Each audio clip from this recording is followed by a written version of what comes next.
Hello everybody, welcome back to another video. Today I'm going to be doing a little guide on how to play Anime Tales and what you need to know. So there's going to be timestamps in the video, so skip to wherever you want. If you already know something, you can skip to a different part, and then, I don't know, it could just be easier to navigate, I guess. The first thing we're going to go over is obviously the GUI, the HUD, and everything, just so it's like because when I started it was a little confusing, so maybe for you it's confusing and you need some help. So obviously up here you have your energy, you have your health. Energy is for your moves, and the bar underneath is if you have a Grimoire. In order to fill up that bar, you need to attack enemies, players, or bosses. Anything that actually, like, you get hits off of. And once that bar is filled, you'll be able to activate your Grimoire. Pretty simple, right? I think the fuck not, you trick ass.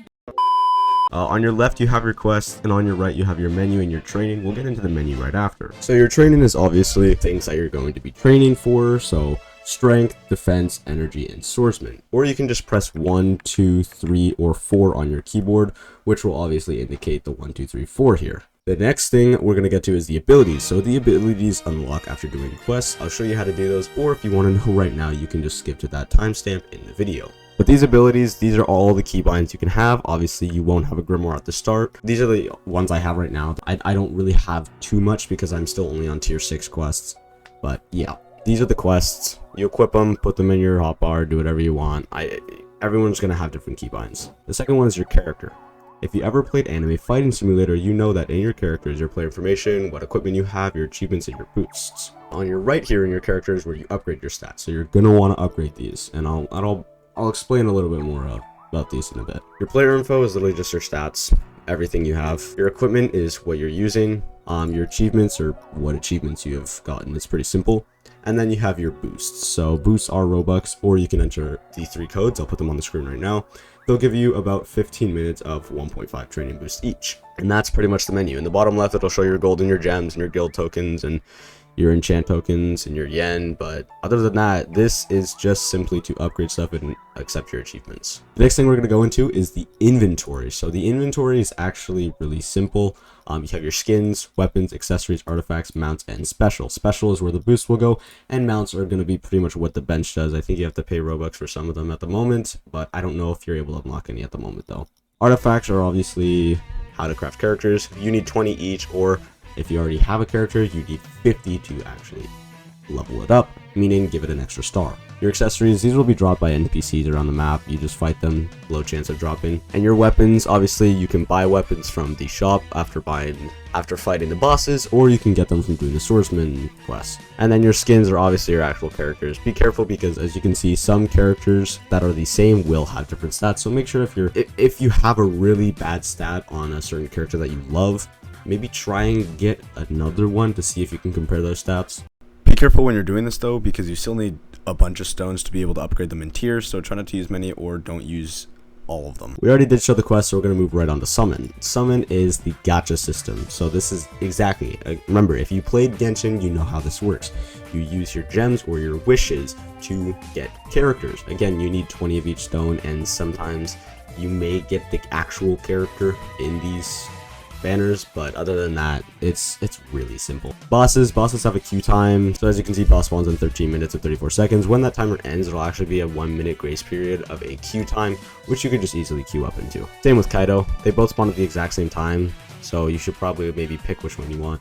An arena is basically a 1v1 mode or a free-for-all mode. So as you can see, you can get tokens, enchant tokens for playing ranked. You can get gems, and you can just get gems again. So arena powers are a little bit different. You have abilities that you don't have yet in the actual playthrough because Arena just unlocks everything. These are abilities that you're going to be using in Arena. So if you have your powers equipped here, make sure to equip powers here for the Arena, so one of the wins. So I'd recommend, I don't know, fighting technique because it's a combo extender, or substitution because you can get out of combos, etc. You know, things like that. It's like 1v1s in every game. It's really, really good. Arena shop, this is what you can buy with the tokens. These are the arena tokens. You can buy Donut Boy Stone, like a shiny one. You can buy these, or you can actually buy Donut Boy, which is ace. And then you can buy accessories as well. Guilds, I'm trying to make a guild, but it's not letting me. See, you need 2,500 gems. I have 2,500 gems. But you need 2,500 gems to make a guild. You can invite people. There's leaderboards. There's guild project. I mean, there's guild quests. There's a lot of things you can do with guilds. Now the map is very, very needed, like, because you can TP to where you need to go. You can see where you need to go for certain training things, and it's just really, really, really good to actually navigate through. Everything else we don't really need to get into. Now the third thing I'm going to get into is actually quests. So when you're starting off, you want to talk to the blub, the thing that looks like it's from reincarnated into a slime. So you're going to talk to it, and it'll ask you, it'll pretty much show a screen of you taking quests. It'll say, I have some tier this quest for you. There's going to be different tiers. There's up to tier 7 of quests right now, and the quests get exponentially harder. And yeah, another thing that I'm going to talk about is ranking up.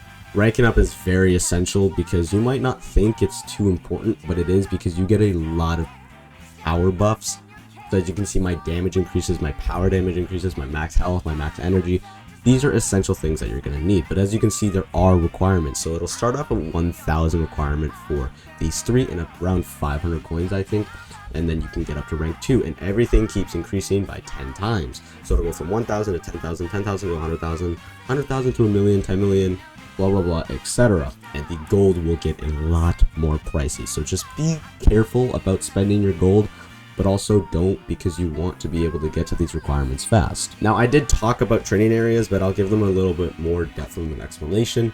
As you can see, there's numbers underneath the training areas. You need that amount of whatever stat that is to actually be able to go into the training area. So as you can see, Whitebeard's ship, I'm pretty sure that gives about 5 times defense. You need 100,000 defense to be able to actually use it. Same thing with the energy, same thing with the strength. And just like I up here, you need 1 billion strength to be able to go into this zone to get the multiplier. You can't just go into zones and do it just like this and that and this and that. How do you get fame? Well, right behind me is a bench that you're gonna actually have to sadly sit on to gain fame. As you can see, it's +1 fame every like 1 or 2 seconds. And it's boring, but it's not too difficult because not every single thing in the game requires fame. To upgrade your fishing rod, you're going to need fame. To upgrade your ship, you're going to need fame. And there's probably a couple other things that I don't know that you need fame for, but that's okay. There's also a very cool training trick. As you can see, if you're sitting in a defense mode, you don't actually need to press anything. So I'd recommend either going to your strength or your sword and just start clicking, because as you can see, you're gaining strength and defense all at the same time. So it's just a little neat trick that you can do to actually greatly extend or shorten the amount of time that's going to take to get something up. Now, over at every dock on every island, there's going to be Gon, and you're going to be able to actually purchase things from him. So as you can see, you can purchase, you can upgrade your fishing rod, or you can even start a fishing quest. These fishing quests aren't really recommended unless you're actually going to spend so much time fishing other than anything. So I'd recommend doing this near the end before, after you have all your quests done. But all you really need to do is go up to the side of the dock and hold fish. It's just like how fishing is in most games. You'll have this little bar that you'll have to click when it goes into the green zone. Last but not least, there are Grimoires. As you can see in the bottom right, the T ability, as I explained at the start of the video, is your Grimoire. NPCs drop it, you have the bar that you need to fill up to be able to use it. The Grimoires have 2 abilities, and the keybinds are N and M. When you use a Grimoire, it will fill up your energy to the max as well as your health, so be careful when you use it. The only time you want to use it as much as you can is during the Kaido boss, because you can get max 3 Grimoires in that whole entire battle. But for instance, for Big Mom, you can only really get 1, so use it when you're low HP. I believe there are 4 Grimoires in the game at the moment. There is Yuno's Grimoire, Noelle's Grimoire, Yami's Grimoire, and Asa's Grimoire. Yami and Asa's are best for bosses, and Yuno and Noelle are just there, I guess you can say. If you do happen to get a Yuno one, pick it up, or even a Noelle, because you can always swap your Grimoire out if you find a better one. So, might as well grab another Grimoire for the time being, right?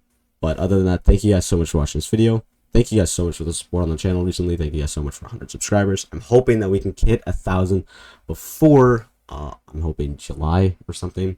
One of those dates, July or August, I'm hoping. But yeah, if this video doesn't do well, that's okay. I'm just gonna go back to Anime Adventures. Also, when I make the guild, I'm gonna announce it in my Discord, so go ahead and join my Discord down below. You can actually just tell me, let me know if you want to join the guild, and I'll see what I can do, invite you or something. I just gotta make the guild first and make it stop lagging. But other than that, thank you guys so much for watching, and I'll see you guys all later. Peace. Holy cow! Your penis is gigantic! Gigantic! Your penis is literally the biggest thing within the tri-state area. Your penis is bigger than a small elephant. It's bigger than, like, a tree. A big old tree. Lots of branches on your penis. You must wake up every morning and thank the good Lord above. You're truly blessed. Congrats.